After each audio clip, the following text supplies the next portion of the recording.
नमस्कार, बीकेसी गुरु क्लासेस में आपका स्वागत है। आज हम पढ़ेंगे कक्षा 8वीं गणित से अध्याय 13 सीधा और प्रतिलोम समानुपात। अध्याय 13 में क्या है बच्चों? सीधा और प्रतिलोम समानुपात। तो देखिए, इसमें हम लेते हैं सबसे पहला प्रश्न।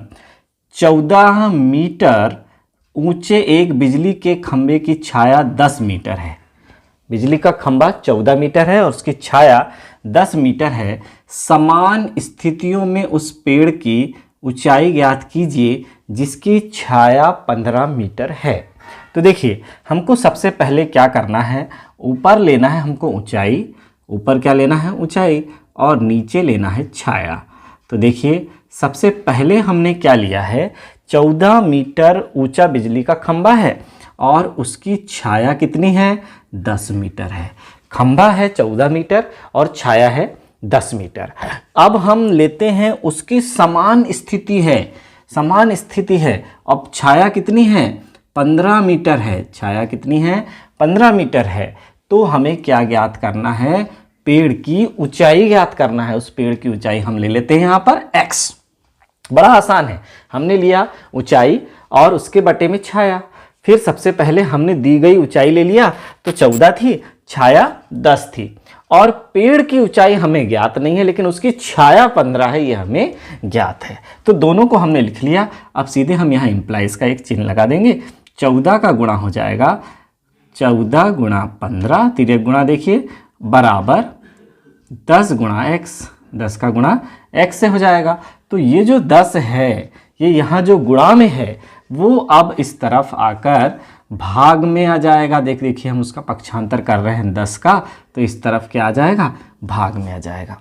अब हम काटते हैं इसको। तो देखिए, 5 दूनी 10, 5 तिया 15, 2 एकम 2 और 2 सत्ते 14। तो ऐसे पेड़ की ऊंचाई कितनी है? 7 21 मीटर है। ऐसे पेड़ की ऊंचाई कितनी है? 21 मीटर है, जिसकी छाया 15 मीटर है। तो चलिए अब लेते हैं दूसरा प्रश्न। दूसरा प्रश्न है, एक रेलगाड़ी 75 किलोमीटर प्रति घंटा की एक समान चाल से चल रही है। रेलगाड़ी की चाल क्या है? 75 किलोमीटर प्रति घंटा, यानी एक घंटे में 75 किलोमीटर वह चल रही है। वह 20 मिनट में कितनी दूरी तय करेगी? एक घंटे में 20-20 मिनट के 3 बंडल होंगे। 20 मिनट, 40 मिनट, 60 मिनट। तो देखिए, एक घंटे में वो कितना चल रही है? 75 किलोमीटर चल रही है। तो भाई 20 मिनट में कितना? 25, 25, 25, 3 भागों में बढ़ जाएगा। तो 20 मिनट में 25 किलोमीटर चलेगी। लेकिन हम उसे हल करेंगे। फिर है 250 किलोमीटर की दूरी तय करने में कितना समय लगेगा?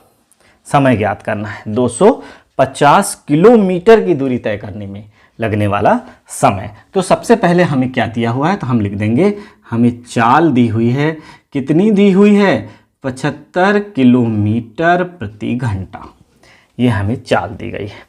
अब हमें तो नीचे लिखना है, चूंकि एक घंटा बराबर कितना है? 60 मिनट में तय की गई दूरी कितनी है? तय की गई दूरी कितनी है? 75 किलोमीटर। हमने अभी पढ़ा ना, 75 किलोमीटर प्रति घंटा का मतलब होता है एक घंटे में तय की गई दूरी है 75 किलोमीटर, यानी 60 मिनट में। तो एक मिनट में कितनी दूरी तय होगी? एक मिनट में तय की गई दूरी हो जाएगी 75/60। इसी प्रकार अब 20 मिनट का चाहिए हमको, तो 20 मिनट में आप पूरा लिखिएगा बच्चों, यहाँ स्थान कम है इसलिए मैं कम लिख रहा हूँ। 20 मिनट में तय की गई दूरी में ए अनेक के लिए क्या होगा? फिर से 75 गुणा 60/60 गुणा 20। ये देखिए, 20 का गुणा कर देंगे तो क्या हो जाएगा? 20 एकम 20, 20 तिया 60, फिर 3 एकम 3, 3 दूनी 6, 3 5 15। तो कितना हो गया? 20 मिनट में तय की गई दूरी है 25 किलोमीटर, जो कि हमने उंगलियों के हिसाब से निकाला था। अब दूसरी बात आती है कि 250 किलोमीटर की दूरी तय करने में कितना समय लगेगा? अब हमारे पास चाल है, तो समय बराबर होता है दूरी बटे चाल। इस तरह से हमें यह सूत्र याद रख लेना है। आपने याद रखा होगा, चाल बराबर दूरी बटे समय। तो मैंने समय को यहाँ कर दिया और चाल को यहाँ कर दिया। तो समय बराबर दूरी बटे चाल हम याद रखेंगे, तो सीधे हो जाएगा दूरी कितनी? 250 किलोमीटर। चाल कितनी है? 75 किलोमीटर प्रति घंटा। तो 75 किलोमीटर की चाल है, तो जो समय है वो घंटा में निकलेगा, क्योंकि प्रति घंटा की चाल है वो। तो ये देखिए, ये हो जाएगा 25 तिया 75, 25 धाम ये हो गया। अब ये दूरी किस में है? घंटा में है। 10/3 घंटा। अब इसको हम मिनट में बदलेंगे तो 10/3 गुणा 60 मिनट, तो 3 दूनी 6 ये हो गया। तो कितने मिनट? 200 मिनट। अब आप जो चाहे वो लिखो, या तो 200 मिनट लिखो, या 10/3 घंटा लिखो, या 3 का भाग हम 10 में देखें, 3 तिया 9 बचा 1, 3 सही 1/3 घंटा। इसे हम ऐसे भी लिख सकते हैं बच्चों। 3 सही 1/3 घंटा का समय लगेगा 250 किलोमीटर की दूरी तय करने में। अब ले लेते हैं तीसरा प्रश्न। किसी सॉफ्ट ड्रिंक फैक्ट्री में एक मशीन 840 बोतलें 6 घंटे में भरती हैं। 840 बोतलें कितने घंटे में? 6 घंटे में भरती हैं। वह मशीन 5 घंटे में कितनी बोतलें भरेंगी? 5 घंटे में कितनी बोतलें भरेंगे? तो देखिए यहाँ पर कैसे हम अनुपात का इस्तेमाल करेंगे। तो 800 पहले लिख दिया ऊपर बोतलें, 840 बोतलें भर रही हैं कितने घंटे में? तो 6 घंटे में। अनुपात के रूप में हम इसे लिख सकते हैं। और फिर कितनी है? वह 5 घंटे में कितनी बोतलें भरेंगी? तो समय नीचे दिया हुआ है और ऊपर बोतलों की संख्या हमने x मान लिया। हम किस टाइप का अनुपात ले रहे हैं? हम ले रहे हैं, ऊपर ले रहे हैं हम बोतलें और नीचे ले रहे हैं समय भरने में लगा समय। तो देखिए, अब इसको हम सीधे हल कर देंगे। तो तिर्यक गुणा जब करेंगे तो 840 का गुणा किससे होगा? 6 का गुणा होगा x से, और 840 का गुणा होगा 5 से। ये देखिए, तो अब हम x को कर देंगे अकेला, तो ये जो 6 है ये चला जाएगा 840 गुणा 5/6। 6 से जब हम इस 840 को काट देंगे तो 6 एकम 6 बचा 2, 6 चौके 24 और फिर 6 शून्यम शून्य। तो बचा कितना? x का मान 140 गुणा 5, तो 5 का गुणा कर देंगे, 5 शून्यम शून्य, 5 के 20 की शून्य हासिल का 2, 5 एकम 5 और 2 7। 700 बोतलें भरी जाएंगी कितने घंटे में? 5 घंटे में। 5 घंटे में भरी गई बोतलों की संख्या 700 है। अब लेते हैं चौथा प्रश्न। चौथा प्रश्न है हमारा, हाँ, रश्मि के पास सड़क का मानचित्र है। रश्मि के पास क्या है? सड़क का मानचित्र है, जिसके पैमाने में 1 सेंटीमीटर की दूरी 18 किलोमीटर निरूपित करती है। वह उस सड़क पर अपनी गाड़ी से 72 किलोमीटर की दूरी तय करती है। उसके द्वारा तय की गई दूरी मानचित्र में क्या होगी? भाई, जैसे ही 18 किलोमीटर की दूरी तय होती है तो पैमाने में 1 सेंटीमीटर दर्शाया जाता है। 18 किलोमीटर की दूरी तय करने पर पैमाने में कितना दर्शाया जाता है? 1 किलोमीटर दर्शाया जाता है। तो हम लिख सकते हैं कि भाई 18 किलोमीटर की दूरी तय करने पर पैमाने में 1 किलोमीटर दर्शाया जाता है, तो 72 किलोमीटर की दूरी तय करने में पैमाने में कितना सेंटीमीटर दर्शाएगा? तो उसको हमने x मान लिया। अब हम सीधे सीधे कर देंगे, तो इस x का गुणा हो जाएगा 18 से, तो 18x बराबर 72 का गुणा 1 से, तो 72 आ गया। यह क्या है? एक समानुपाती विचरण है। समानुपाती विचरण है, इसलिए समानुपात के रूप में हमने इसे लिखा। x बराबर हो जाएगा 72/18। तो 18 एकम 18, 18 चौके 72, तो x बराबर कितना प्राप्त हुआ? 4 प्राप्त हुआ। तो मानचित्र में कितने सेंटीमीटर लिखना पड़ेगा? 4 सेंटीमीटर में हम उस दूरी को दर्शा सकेंगे। अब आगे है हमारा 5वां प्रश्न। देखिए, 5वां प्रश्न है, यदि मोटे कागज की 12 सीटों का भार 40 ग्राम है। 12 सीटों का भार कितना है? 40 ग्राम है। तो ऐसे ही कागज की कितनी सीटों का भार 2 सही 1/2 किलोग्राम होगा? सबसे पहले 2 सही 1/2 किलोग्राम को हमको ग्राम में बदलना पड़ेगा। तो 12 सीटों का, तो सबसे पहले हो जाएगा चूंकि 12 सीटों का हम यहाँ शॉर्ट में बता रहे हैं कि 12 सीटों का कितना है, 12 सीटों का भार है 40 ग्राम। तो x सीटों का, कितनी सीटों का भार 2 सही 1/2 ग्राम, 2 सही 1/2 किलोग्राम मतलब होगा 2.5 किलोग्राम। और 2.5 किलोग्राम का मतलब 1 किलोग्राम में 1000 का गुणा करने पर ग्राम में बदलता है, तो इसमें हम 1000 का गुणा कर देंगे तो ये किस में बदल जाएगा बच्चों, ग्राम में। 1000 का गुणा करने पर यह ग्राम में बदल जाएगा, तो हो जाएगा 2500 ग्राम। तो अब हम इसे, हमने देखिए समानुपाती विचरण लगाया। कैसे लगाया कि 12 सीटों का भार हो गया 40 ग्राम, तो x सीटों का भार होगा 2500 ग्राम। कितनी सीटों का भार होगा, 2500 ग्राम। तो बस इस आसान x का हम मान निकाल लेंगे। 40 का गुणा जब x से होगा तो 40x, 12 का गुणा जब 250 से हो, इस तरह से तिर्यक गुणा होता है।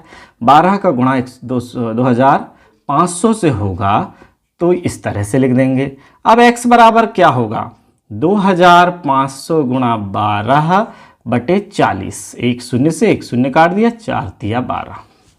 कितना होगा, x बराबर हो गया 750। 750 सीटें आएगा इसका उत्तर। कितनी सीटें, 750 सीटें। अब अगला प्रश्न देखिए बच्चों, छठवां प्रश्न। छठवां प्रश्न है, एक टंकी को पाइप के रूप में, एक टंकी को पाइप के रूप में भरने के लिए 6 पाइपों की आवश्यकता पड़ती है। कितने पाइपों की आवश्यकता पड़ती है, 6 पाइपों की आवश्यकता पड़ती है। उसी प्रकार के 5 पाइपों का ही उपयोग किया जाए तो वह टंकी कितने समय में भरेगी। तो भाई जब हम भर रहे हैं तो एक टंकी को 1 घंटे 20 मिनट में भरने के लिए 6 पाइपों की आवश्यकता पड़ती है। अब उसी प्रकार के 5 पाइपों का ही उपयोग किया जाए तो वह टंकी कितने समय में भरेगी। यह भी समानुपाती विचरण है। यदि देखिए 1 घंटे 20 मिनट में भर रही है 6 पाइपों से, यह एक व्युत्क्रमानुपाती विचरण है। कैसा है कि ज़्यादा पाइप यदि भरेंगे तो समय कम लगेगा और कम पाइप यदि भरेंगे तो समय ज़्यादा लगेगा। एक को बढ़ाने पर यदि दूसरा घट रहा है तो ऐसे विचरण को व्युत्क्रमानुपाती विचरण कहते हैं। और व्युत्क्रमानुपाती विचरण में आपस में उन दोनों इकाइयों का गुणा बराबर होता है। तो देखिए 1 घंटा 20 मिनट मतलब 80 मिनट। कितने मिनट बच्चों, 1 घंटा मतलब 60 मिनट होता है ना, तो 1 घंटा 20 मिनट यानी कुल 80 मिनट। तो 80 मिनट में हम इसे भर देंगे। कितने पाइपों के प्रयोग से, 6 पाइपों के। तो लिख देंगे 80 मिनट में। चूंकि 80 मिनट में भरते हैं कितने पाइप, 6 पाइप, तो बराबर में क्या आ जाएगा, कितने मिनट में भरेंगे, कितने पाइप, 5 पाइप। अब हमारे पास 5 पाइप हैं तो कितने मिनट का समय लगेगा। ये दोनों कैसे हैं, व्युत्क्रमानुपाती विचरण है। तो अब x यहीं रह जाएगा और 80 गुणा 6 के बटे हो जाएगा 5। तो 5 एकम 5 बचा 3, 0, 5 छक्का 30। तो ये हो जाएगा x बराबर 16 पंचे 80, 16 छिंग 96 मिनट। अब 96 मिनट मतलब बच्चों 60 को हम अलग कर लेंगे तो हो जाएगा x बराबर 1 घंटा 36 मिनट में टंकी भर जाएगी। 1 घंटा 36 मिनट में यह टंकी भर जाएगी। जगह कम होने के कारण हम पूरे सवाल को अच्छी तरह से नहीं समझा पाते हैं। तो आगे देखते हैं बच्चों 7वां प्रश्न। 7वां प्रश्न है हमारा, देखिए 7वां प्रश्न है, यदि किसी डिब्बे की मिठाई को 24 बच्चों में बांटा जाए तो प्रत्येक बच्चे को 5 मिठाई मिलती है। डिब्बे में मिठाई है, 24 बच्चों में बांट रहे हैं तो प्रत्येक बच्चे को 5 मिठाई मिल रही हैं। यदि बच्चों की संख्या 4 की कमी हो जाए तो प्रत्येक बच्चे को मिठाइयाँ मिलेंगी। बच्चों की संख्या कम करने पर मिलने वाली मिठाइयों की मात्रा बढ़ जाएगी। एक को कम करने पर दूसरे का मान बढ़ जाता है। तो ऐसा विचरण क्या है? व्युत्क्रमानुपाती विचरण है। और व्युत्क्रमानुपाती विचरण में हमें गुणा करना पड़ता है। तो 24 बच्चों में बांटा जाए तो प्रत्येक बच्चों को 5 मिठाई, 24 में बांट रहे हैं तो प्रत्येक को कितनी मिली? 5 मिली। अब यदि बच्चों की संख्या में 4 की कमी हो जाए तो प्रत्येक बच्चे को कितनी मिठाई मिलेगी? देखिए 24 बच्चों में बांटा जाए तो 5 मिली थी, अब 4 की कमी हो गई यानी 20 बच्चे हो गए। 20 बच्चे हो गए तो प्रत्येक बच्चे को हमने माना कि प्रत्येक बच्चे को x मिठाई मिली। कितनी मिली अब पता चलेगा। x यहीं रह जाएगा और 24 गुणा 5 भी यही है, बटे में कौन आ जाएगा? 20। तो देखिए 5 एकम 5, 5 चौके 20 और ये 4 छिंग 24। वाह, प्रत्येक बच्चे को मिलने वाली मिठाई की संख्या तो बढ़ गई। जैसे ही बच्चों की संख्या कम हुई तो प्रत्येक बच्चे को मिलने वाली मिठाई की संख्या बढ़ गई। तो यह एक व्युत्क्रमानुपाती विचरण है और यह हमारा आंसर है। 8वां प्रश्न देखिए बच्चों। 8वां प्रश्न है, यदि 15 श्रमिक किसी दीवार को 48 घंटे में निर्मित कर सकते हैं, 15 श्रमिक हैं तो दीवार 48 घंटे में निर्मित हो रही है, तो इसी कार्य को 30 घंटे में पूरा करने के लिए कितने श्रमिक की आवश्यकता होगी? जल्दी काम खत्म करना है, जल्दी काम खत्म करना है। 48 घंटे का वक्त हमें नहीं लेना है। कितने घंटे का लेना है? 30 घंटे का वक्त लेना है। तो मात्र 30 घंटे में काम को निपटाने के लिए हमें अधिक श्रमिकों की आवश्यकता होगी। अब अधिक श्रमिकों की आवश्यकता होगी मतलब यह एक व्युत्क्रमानुपाती विचरण है। श्रमिकों की संख्या बढ़ाने पर कार्य समाप्त होने का समय घट रहा है। क्या हो रहा है? श्रमिकों की संख्या बढ़ाने पर कार्य समाप्त करने का समय घट रहा है। तो व्युत्क्रमानुपाती विचरण है तो सीधे सीधे हो जाएगा। इस 15 का हम गुणा कर देंगे किससे? 15 का गुणा हम करेंगे 48 से। तो इसी प्रकार इसी कार्य को कितने श्रमिक x श्रमिक, 15 श्रमिक थे तो 15 की जगह में अब हमने x लिख दिया और समय कितना है? 30 घंटा है। तो अब देखिए क्या हो जाएगा बच्चों, 15 गुणा 48 यही रह जाएगा और ये जो गुणा में 30 था ये बटे में आ जाएगा बराबर x। अब फिर से हम इसे हल कर देंगे तो 15 एकम 15, 15 दूनी 30 और 2 एकम 2, 2 दूनी 4 और फिर 2 चौके 8। x बराबर कितना आ गया? 24 आ गया। तो कितने श्रमिक लगेंगे? 24 श्रमिक हमें लगेंगे, तब जाके यह काम 30 घंटे में पूरा होने वाला है। तो ध्यान दीजिए, जब हमारे पास श्रमिक 15 थे तो काम 48 घंटे में पूरा होता था, लेकिन अब हमें इस काम को चूंकि 30 घंटे में समाप्त करना है तो हमने श्रमिकों की संख्या 24 कर दी। अब आएगा अगला प्रश्न, 9वां प्रश्न। देखिए, एक कार एक स्थान तक पहुंचने में 60 किलोमीटर प्रति घंटा की चाल से चलकर 2 घंटे का समय लेती है। 60 किलोमीटर प्रति घंटा यानी 1 घंटे में चली गई दूरी 60 किलोमीटर। तो 2 घंटे में चली गई दूरी कितनी है? वो तो हमें पता है, 60 दूनी 120 किलोमीटर।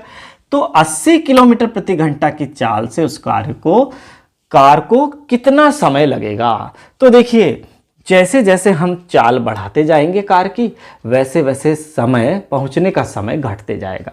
देखिए 60 किलोमीटर प्रति घंटा की चाल है तो 2 घंटे का समय लग रहा है। अब 80 किलोमीटर प्रति घंटा की चाल है तो समय कम लगेगा। चाल बढ़ाने पर समय कम लग रहा है, तो यह एक व्युत्क्रमानुपाती विचरण है। तो व्युत्क्रमानुपाती विचरण में हम गुणा करते हैं। तो देखिए कैसे गुणा करेंगे। 60 किलोमीटर प्रति घंटा की दूरी तय करने में 2 घंटे का समय लगता है, तो 80 किलोमीटर प्रति घंटा की दूरी तय करने पर x घंटे का समय लगेगा। आप इसकी पूरी इबारत लिखिएगा, मैं केवल आपको सवाल समझा दे रहा हूं। x यहीं पर रह जाएगा, 60 गुणा 2 बटे ये जो 80 गुणा में था ये भाग में आ जाएगा, तो हो जाएगा 20 तिया 60 और 20 चौके 80।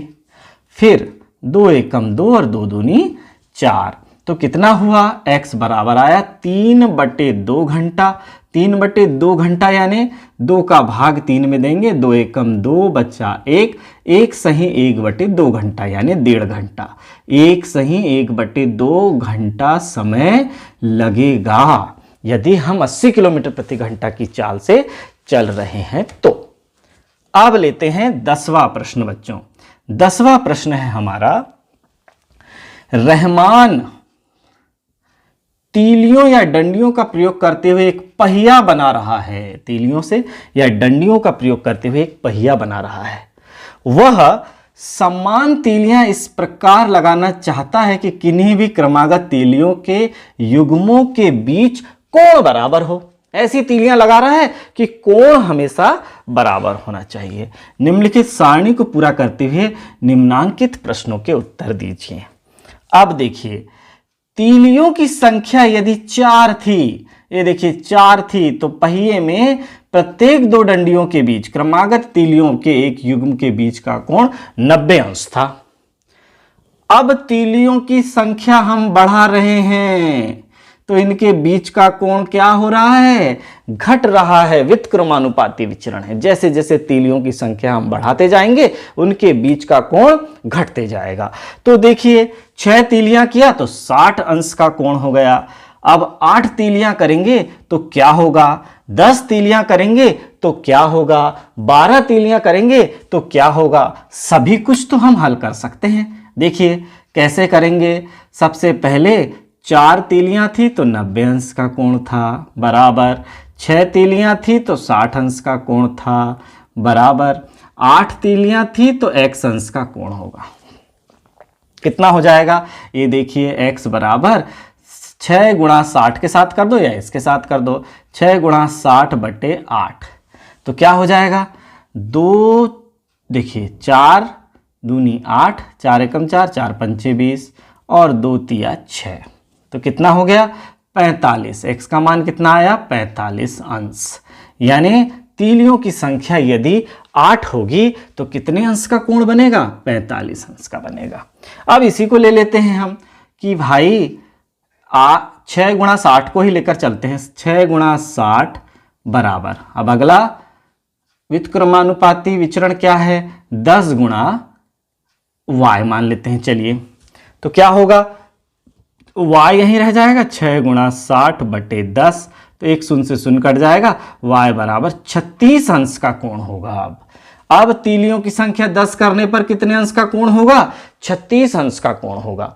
अब तीलियों की संख्या यदि हम 12 कर देते हैं तो क्या होगा, 6 गुणा 60 बराबर 12 गुणा z मान लेते हैं। चलिए तो अब फिर से क्या हो जाएगा, z यहीं रह जाएगा, 6 गुणा 60/12 कर देंगे, 12 पंचे 60, तो z बराबर कितना प्राप्त हो जाएगा, 5 छक्का 30 अंश। यदि हम तीलियों की संख्या 12 कर देते हैं तो उनके बीच का कोण कितना हो जाएगा, 30 अंश हो जाएगा। हर स्थिति में तीलियों की संख्या और उनके बीच के कोण का गुणनफल सदैव एक समान होगा। जैसे कि हर स्थिति में इन दोनों का गुणनफल कितना होगा, 360 अंश होगा, क्योंकि पूरे सर्किल, पूरे वृत्त के संपूर्ण कोणों की माप 360 अंश होती है। तो बच्चों आज की यह क्लास हमारी यहीं समाप्त होती है। धन्यवाद।